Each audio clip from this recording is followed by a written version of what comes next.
అందరికీ నేను కొంచెం పవన్ కళ్యాణ్ గారి కోసం మాట్లాడాలనుకుంటున్నాను.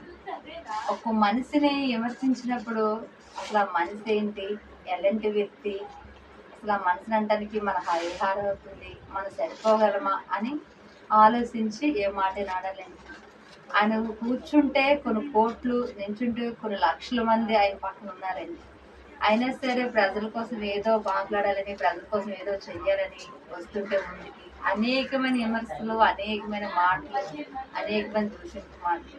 ఆయనే కాకుండా తన భార్యని, తన బిడ్డల్ని, తన తల్లిని కూడా అన్నారండి.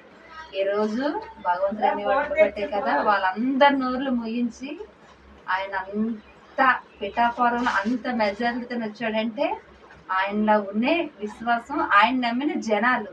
అంటే వీని పెద్ద వ్యక్తి, ఈయనకు ఒకసారి అవకాశం ఇద్దాము, ఈ అవకాశం ఇస్తే ఈయన మళ్ళీ మాకు మంచి చేస్తాడు అనే ఉద్దేశంతోనే కదా ఆయన్ని అంతలా గెలిపించారు. ఇప్పుడు అరిచిన నోర్లన్నీ మోగిపోయాయి కదండి. అందుకనే ఏదైనా ఒక మనిషిని అనేటప్పుడు ఆలోచించి అనాలే తప్ప నోరుందని, పదవులు ఉన్నాయని, డబ్బు ఉందని ఎప్పుడు ఎవరి మీద విరచల్లకూడదు.